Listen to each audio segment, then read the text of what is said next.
ఒక్కసారి మనం ఆంధ్రజ్యోతి చూద్దాము. ముందుగా జెడ్పీలో బీసీలు డబుల్ 42% రిజర్వేషన్తో దాదాపు సగం చైర్మన్లు బీసీలే. ఉన్నత పదవుల్లో గణనీయంగా పెరగనున్న ప్రాతినిధ్యం ప్రస్తుతం 32 మందిలో 7గురే. పంచాయతీల్లో పెరిగేది కొద్ది శాతమేనా? స్థానిక సంస్థల్లో ఇప్పటికే 40% ప్రాతినిధ్యం. జిల్లాల వారీగా చూస్తే 30 నుంచి 55%. చాలా చోట్ల జనరల్ స్థానాల్లోనూ కూడా బీసీలు గెలుపు. పార్టీలే చొరవ చూపి 42% అవకాశం ఇస్తే భవిష్యత్తులో చట్టసభల్లో ఎక్కువ మంది బీసీలు. రాష్ట్రంలో పంచాయతీరాజ్ ఎన్నికలు సెప్టెంబర్ 30 లోపు జరిగే అవకాశాలు కనిపిస్తున్నాయి.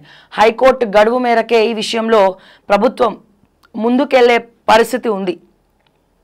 బీసీ రిజర్వేషన్లు 42%కి పెంచుతూ చట్టం తేవాలని, ఆ తర్వాత ఆర్డినెన్స్కు అయినా ఆమోదం పొందాలని చెప్పి రాష్ట్ర ప్రభుత్వం చేసిన ప్రయత్నాలు ఫలించలేదు.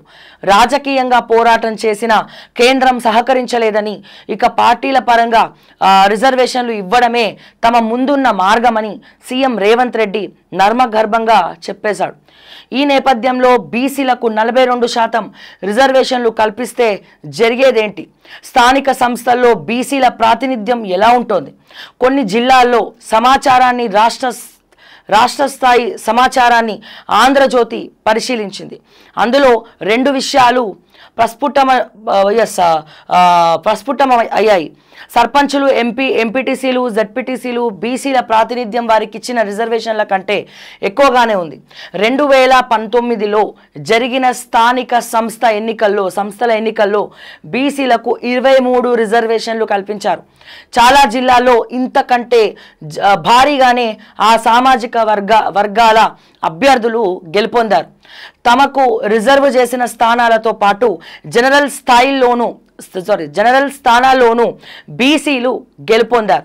సర్పంచులు, ఎంపీటీసీలు, జెడ్పీటీసీలు వీరి ప్రాతినిధ్యం ఒక్కో జిల్లాలో ఒక్కో రకంగా ఉంది. సగటున 30% నుంచి 55% వరకు, సగటున 30% నుండి 55% వరకు ఉంది. రాష్ట్ర స్థాయిలో చూస్తే ఇది సుమారు 40% వరకు ఉండొచ్చని లెక్కలు చెప్తున్నాయి. ఒకవేళ పార్టీ పరంగా 42% రిజర్వేషన్లు కల్పిస్తే ఇక్కడ మరో 2% లేకుంటే ఇంకొంత శాతం మాత్రం బీసీలకు అదనంగా అవకాశాలు దక్కుతాయి. వీటికి తోడు బీసీలు గెలుచుకునే జనరల్ స్థానాలు ఉండకనే ఉన్నాయి. సో 42% రిజర్వేషన్తో దాదాపు సగం చైర్మన్లు బీసీలే. జెడ్పీలో బీసీలు డబుల్. ఇక్కడ ఒక విషయం మనం పరిగణలోకి తీసుకోవాలి. ఎస్ సార్, రాష్ట్ర వ్యాప్తంగా 42% బీసీలు వస్తే అద్భుతంగా ఉంటుంది, చాలా అద్భుతంగా ఉంటుంది. కానీ ఇప్పుడు కాంగ్రెస్ అధికార పార్టీ కార్పొరేషన్ చైర్మన్లు కొంతమందికి బీసీలకు ఇచ్చింది. తర్వాత ఇంకొన్ని కార్పొరేషన్ చైర్మన్లు ఉన్నాయి. అంటే కులాల ప్రాతిపదికన, ఫర్ ఎగ్జాంపుల్ బోయా కమ్యూనిటీ ఉంది, బోయా కులం. సో ఆ బోయా కులానికి సంబంధించినటువంటి కార్పొరేషన్ ఇంకా ఖాళీగా ఉంది. ఇంకా చాలా కార్పొరేషన్లు దాంతో పాటుగా ఖాళీగా ఉన్నాయి. ఇక్కడ ప్రాబ్లం ఏంటంటే ప్రజలారా, వీళ్ళు రాజకీయంగా అంటే రిజర్వేషన్ ఇచ్చినట్టే ఇచ్చి మళ్ళీ పెత్తనం ఎక్కడ నడుస్తుంది? అక్కడ ఉన్నటువంటి సో కాల్డ్ రెడ్డి ఎవరైతే ఉన్నారో వాళ్ళ కనుసన్నల్లోనే ఈ బీసీలు కూడా పనిచేసేటట్టు. అంటే పవర్ అక్కడ ఉన్నారంటే ఉన్నారు. మళ్ళీ వాళ్ళు ఏమైనా పనులు కావాలన్నా, వాళ్ళు ఎవరికైనా ఒక మాట చెప్పాలన్నా మళ్ళీ ఎక్కడి నుంచి ఫోన్ రావాలి? ఈ సో కాల్డ్ రెడ్డిల నుంచి ఫోన్ రావాలి. సో అంటే ఇటువంటి పరిస్థితి ఇప్పుడు లేరా? ఇప్పుడు ఫర్ ఎగ్జాంపుల్ ఉందండి, ఇప్పుడు మన కొండా సురేఖ గారు ఉన్నారు. కొండా సురేఖ గారి మీద బీసీ మంత్రి, ఆవిడ మహిళా మంత్రి. సో కొండా సురేఖని బర్తరఫ్ చేయాలా, తనని సస్పెండ్ చేయాలా, క్యాబినెట్లో నుంచి తీసేయాలని చెప్పి శతవిధాలుగా పొంగులేటి శ్రీనివాస్ రెడ్డి ఒకవైపు, వేం నరేందర్ రెడ్డి ఇంకోవైపు. వేం నరేందర్ రెడ్డి ఇంకోవైపు ఉన్నాడంటే వేం నరేందర్ రెడ్డి వెనకాల ఎవరు ఉంటారు? ఆబ్వియస్లీ రేవంత్ రెడ్డి. సో ఇట్లా అంటే నేను ఏం చెప్తున్నా, ఒక బీసీ ఒక పదవిలో ఉన్నప్పుడు, సో తను ఏమైనా స్కామ్స్ చేస్తే మిగతా వాళ్ళు ఎట్లా చేసిరో తను కూడా అట్లా చేసినప్పుడు వీళ్ళు అదొక దాన్ని పట్టుకొని దాన్నే బూచిగా చూపించి తినని ఏదో ఒక చేయాలి, ఇక బ్యాక్ ఎండ్లో తన పదవి ఉండొద్దు అన్నట్టు రెడ్డిలందరూ కూడా జర నారాజ్ అయి ఉన్నారు. అంటే మొత్తం వాళ్ళ మీద బాగా గట్టిగా ఫోకస్ పెట్టుకొని కూర్చున్నారు. అంటే పదవులు ఒక్కడివి, పెత్తనాలు ఇంకొకరివి. అట్లా అని కొండా సురేఖ గారు వాళ్ళ పేషీలో ఏం స్కాములు జరగట్లేదని నేను చెప్పా. అక్కడ జరిగేవి జరుగుతున్నాయి, ఇక్కడ నడిచేవి నడుస్తున్నాయి, అన్నీ నడుస్తున్నాయి. అక్కడ అన్నీ సర్వం ఏమేమి నడవాలో అన్నీ నడుస్తూ ఉన్నాయి. ప్రజెంట్ ఎన్రోల్మెంట్ అయితే భయంకరంగా, ఎన్రోల్మెంట్ మొత్తం కూడా ఒక్క ఫండ్ కూడా లేదు, ఎన్రోల్మెంట్ మొత్తం కూడా ఖాళీ అయిపోయింది. సో ఇట్లా అంటే నేను చెప్పేది ఏంది, పదవులు వీళ్ళకి ఇచ్చిన వెనకాల మళ్ళీ వీళ్ళ పెత్తనాలే నడుస్తాయి. అవునని ఎంతమంది ఏకీభవిస్తారు.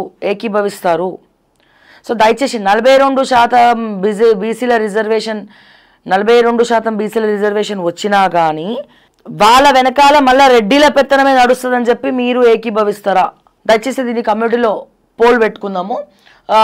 సో అంటే నేను చాలా అంటే వీళ్ళ వెనకాల ఫర్ ఎగ్జాంపుల్ ఒక చిన్న ఎగ్జాంపుల్ చెప్తానండి. దామోదర్ రాజనరసింహ గారు మాజీ డిప్యూటీ సీఎం, కాంగ్రెస్లో కీలక పాత్ర పోషించినారు. ఆయనకి సోనియా గాంధీ గారితో కావచ్చు, మిగతా వాళ్ళతో కావచ్చు ప్రత్యేక అనుబంధాలు ఉన్నాయి. అంటే కీలక డైరెక్ట్ యాక్సెస్ ఉన్నది. ఇప్పుడు ప్రజెంట్ కీలక పాత్ర పోషిస్తున్నారు ఆరోగ్య శాఖ మంత్రిగా. ఆయన మొన్న ప్రెస్ వాళ్ళతో, కొంతమంది రిపోర్టర్లతోటి చర్చ పెట్టుకొని కొన్ని వ్యాఖ్యలు చేసినారు. రెడ్డిలకే హెలికాప్టర్లు అంటే ఏమన్నాడు ఆయన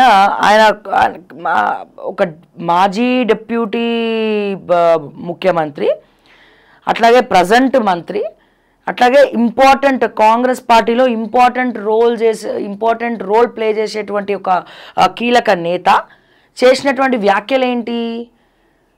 హెలికాప్టర్లో తిరుగుతారు వాళ్ళు రెడ్డిలు కాబట్టి, హెలికాప్టర్లలో వాళ్ళకు ఉంటాయి, మాకుండవు హెలికాప్టర్లు అని చెప్పి ఆయన ఏదో అసంతృప్తి వెళ్ళగక్కినట్టు తెలుస్తోంది.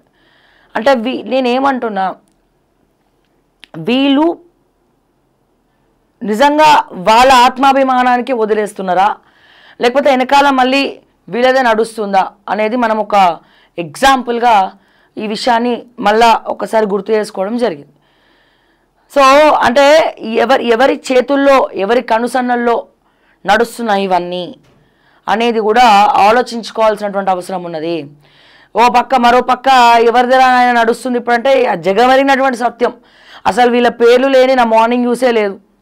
రేవంత్ రెడ్డి గారు ముఖ్యమంత్రి గారు కదా, రేవంత్ రెడ్డి గారు ఎవరిది నడుస్తుంది ఇప్పుడంటే రేవంత్ రెడ్డి గారి అన్నదమ్ములు అంటే కొండల రెడ్డి, తిరుపతి రెడ్డి, కృష్ణారెడ్డి, జగదీష్ రెడ్డి, ఓకే తిరుపతి రెడ్డి, వీళ్ళు పంచపాండవులు.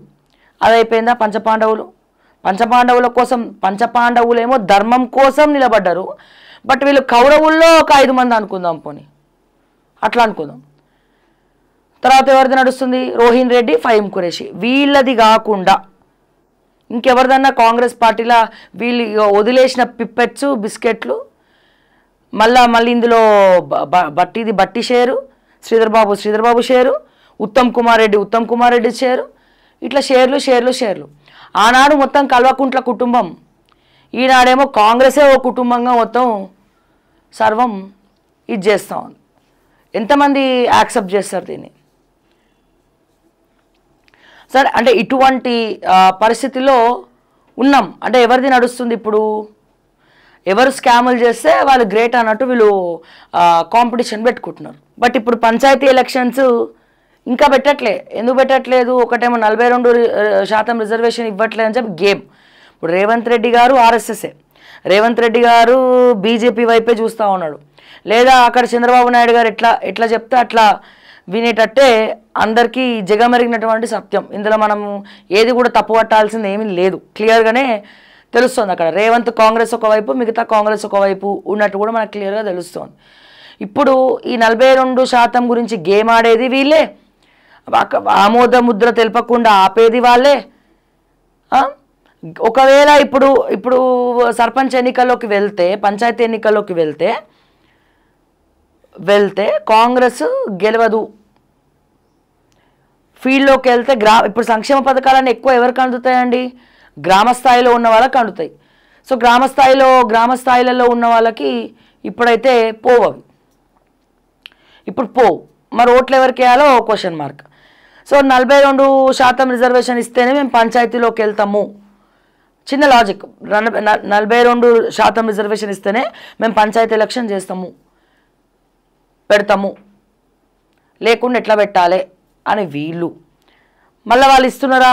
వాళ్ళు ఇవ్వరు. వీళ్ళు దేన్ని పెట్టుకున్నారు? దాన్ని పట్టుకున్నారు. సో ఒక రకమైనటువంటి రీసైక్లింగ్ ఒక స్ట్రాటజీ నడుస్తూ ఉంది ఇక్కడ. ఎవరి గేమ్ వాళ్ళు ఆడుతూ ఉన్నారు.